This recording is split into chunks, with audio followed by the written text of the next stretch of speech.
Ah yes, FPS game. Whether you like the genre or not, it has had a lot of success and does contribute to the world of gaming. Because shooter games are the top dog in gaming. The first video game I ever picked up was Halo 2. Now to be clear, I'm not as big of an FPS guy as I used to be, but this was the first game I ever picked up. Not only that, I was 6. I probably didn't know if it was going to be good or not. Regardless, it was a great game.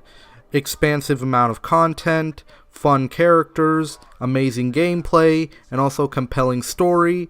It was what I wanted in a shooter game. And as I was playing the game, I thought that these kind of things are what will be in future shooter games as well, such as riding vehicles, dual-wielding weapons, and many other things. However, a little to my disappointment, I found out very quickly that there can be those games that don't have those type of contents I've listed. And despite that, it can still be fun to play. Welcome to the bloody first. You're a long way from Texas, farm boy. Let's look at one of my favorite video games of this generation in Doom 4, which shows how to do it right without having those type of Halo mechanics. Sometimes I feel that 343 can definitely take some notes from this game and then understands what they're doing wrong and what they're doing right. It doesn't have Halo's vehicles or big maps like in Battlefield or whatever, but it is a fun game regardless. The gameplay requires you to be more instinctive and also react quicker and many other things.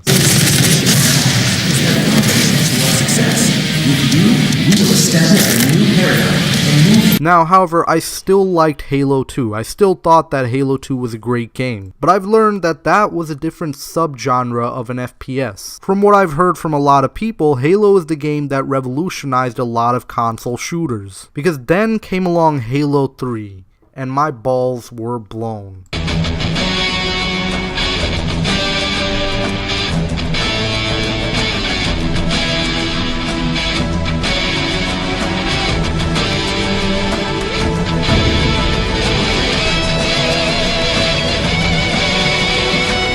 By the way, there was a mask in the game called the Hayabusa, and if you unlocked that mask, you were considered a badass. They did include this to promote the Ninja Gaiden game that was coming out for 360. Despite that, it was cool that they added this, because this allowed you to walk amongst noobs like a god. And due to that promotion, I actually got into more video game genres, not just shooters. But what is it with modern FPS titles that don't seem to be getting our interest? What is it that in these games we don't seem to enjoy as much as the old game? I think a great example could be Call of Duty World War II, at least the D-Day invasion scene, where through cinematics, you're seeing your character go through traumatizing events. However, most of the times you don't tend to have control of your character, because you are still playing through the D-Day invasion, but you have no control of it. All this is just a cutscene. Now, if we compare it to an older World War II game, such as Call of Duty 2, we see that our character is trying to get up the canyon to make sure that they can kill the German turrets, and also not get killed. But here's probably the most important difference. You are in control, and you feel like a soldier that got drafted in World War II and is ready to fight. Now, again, I'm not trying to be a bitter, nostalgic loser of any kind, but it seems like you have more interactions on the older game than you do on the newer one. At the same time, I'm also comparing a game created back in 2005. If you stop and think for a moment, you think to yourself that we have more powerful technology and more powerful hardwares in our gaming system. So wouldn't it make sense if we get games that are more immersive and much bigger? And it doesn't just end there. We also have our friendly neighborhood RNG loot box systems. Because why not have these type of gambling systems that usually sometimes you'll pay for as well? I mean, fuck the fact that you already paid $60 for the base game, because we here at the gaming industry want a little bit more money. What's that? You still didn't get the item that you really wanted?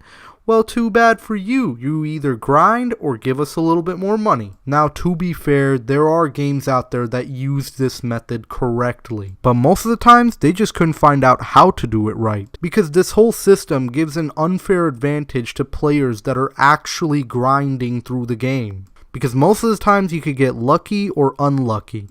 Sometimes, if they don't have a loot box system, they'll have a pay-to-win system, which again makes it even worse for players that are actually grinding. And we already know about the remastered craze that's going on in the modern days, but it seems like developers are now intended to put these type of system in games that never had them in the first place. The only reason I'm throwing shade at shooters for this is because they seem to be the one that's mostly common with these type of things. I am aware that Shadows of War has the same type of system, but at least it's a single player game and it won't affect any other players. Speaking of which, we also get to the story of the FPS genre, which most of the time just seems generic. Call of Duty World War II, we were expecting a game that can show the horrors of war and how bad it is. But what do we get? A decent story that could have been better.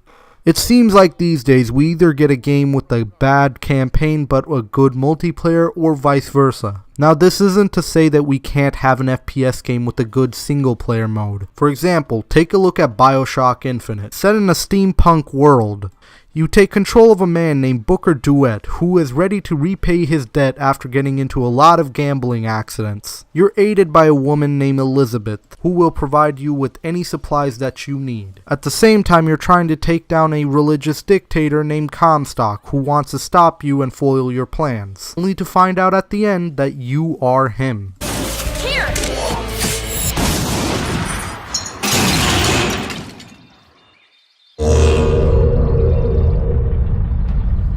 While that was happening, there was a story going on in the world that you were in. You understood that Comstock was the religious extremist, but however there was these groups that was against Comstock. Turns out that they're just as bad. Despite the compelling story and gameplay that was happening to your character and the world, the game did not have the longevity to keep it popular for a while. Why did this happen? Well, despite being one of my favorite video games of all time, it didn't have too much to offer. All it had was a single player. But it's not like longevity can't happen in any first-person shooters. Halo 3 is a perfect example of that. The community of Halo 3 lasted for many years. The population of Halo 3 was huge.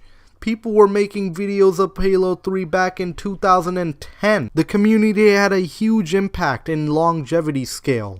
Despite coming out in 2007, this game lasted for many years. This is a time when Call of Duty was also popular too. But they went for Halo because they knew that COD was just for noobs. Just by playing this game in 2007, you could tell that Bungie went all out on this one.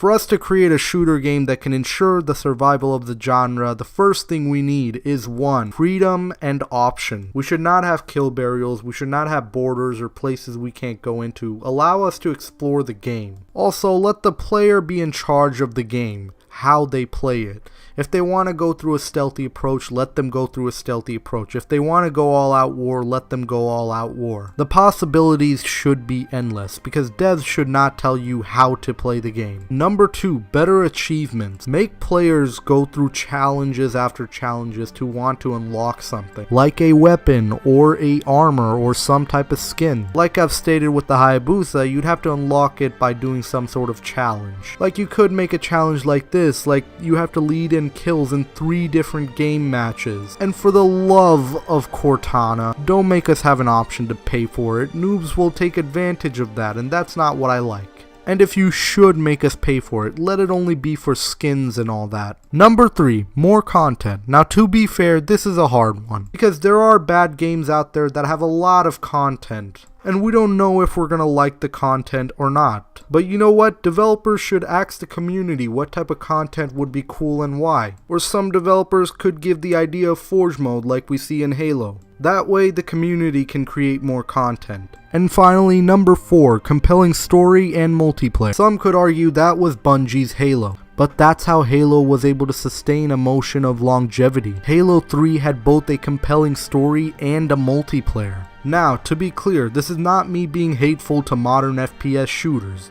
Then again, my name is the Hateful Critic, but this is to shed a light and show the problems with modern FPS games and why they don't last for so long. But however, these are just suggestions to create a game that can have a great longevity. Other than that, thank you guys for watching. This is the Hateful Critic signing out.